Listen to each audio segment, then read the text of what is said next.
220 কোটি টাকার খরচ করে মানুষের কুকুরে রূপান্তরের দাবিটি সম্পূর্ণ ভুয়া ও বিভ্রান্তকর। সম্প্রতি সামাজিক যোগাযোগ মাধ্যমে জেসো নামের এক জাপানি কোটিপতির ছবি ও ভিডিও ব্যাপকভাবে ভাইরাল হয়েছে, যেখানে দাবি করা হচ্ছে তিনি বিপুল অর্থ খরচ করে অস্ত্রোপচারের মাধ্যমে নিজেকে কুকুর রূপান্তর করেছেন। তবে মূল ধারার গণমাধ্যম ফ্যাক্ট চেক অনুসন্ধান দেখা গেছে যে এটি একটি চরম মিথ্যা খবর। 26 বছর বয়সী জাপানি ধনকুবের জেসো $2.7 মিলিয়ন প্রায় 220 কোটি টাকার খরচ করে নিজের শরীর জটিল প্লাস্টিক সার্জারি করিয়েছেন এবং স্থানীয়ভাবে কুকুরের রূপ নিয়েছেন। ভাইরাল হওয়া পোস্টগুলোতে একটি অদ্ভুত লোমহীন এবং উল্কি আঁকা কুকুরের মতো প্রাণীর ছবি ব্যবহার করা হচ্ছে।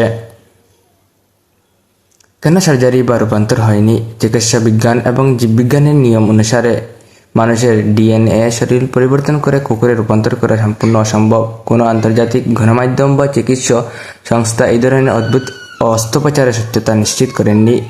ভাইরাল ছবিটি যে প্রাণীটিকে দেখা যাচ্ছে তা মূলত একটি বিশেষ প্রজাতির বাস্তব কুকুর। এটি মেক্সিকান লুমহান কুকুর, একটি প্রজাতি যা নামে পরিচিত। এর গায়ে থাকা বিশেষ নকশা এবং মেকআপের কারণ একে অদ্ভুত দেখাচ্ছে।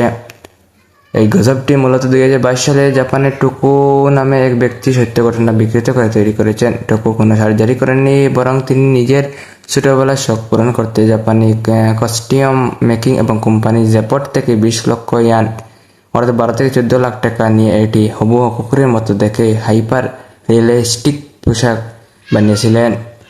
সেই ঘটনাটি 220 কোটি সার্জারি বলে মিথ্যাভাবে প্রচার করা হচ্ছে। ইন্টারনেট বিশেষজ্ঞদের মতে সামাজিক যোগাযোগ মাধ্যমে ভিউ ও লাইক পাওয়ার উদ্দেশ্যে বেশ কিছু ক্লিকবেট পেজ এবং কাল্পনিক গল্পটি তৈরি করেছে। এই সংবাদ সাথে জুড়ে দেওয়া অনেক ভিডিও ক্লিপ মূলত নিখুঁত এআই জেনারেট মানুষ সহজে বিভ্রান্ত করেছে। ছবিটি ভিডিওতে দেখলে দাবিটি সম্পূর্ণ মিথ্যা। এটি কোনো মানুষ নয়, বরং এটি বাস্তব লোমহীন মেক্সিকান কুকুর। পুরো গল্পটি সামাজিক যোগাযোগ মাধ্যমে একটি গজব মাত্র। ধন্যবাদ।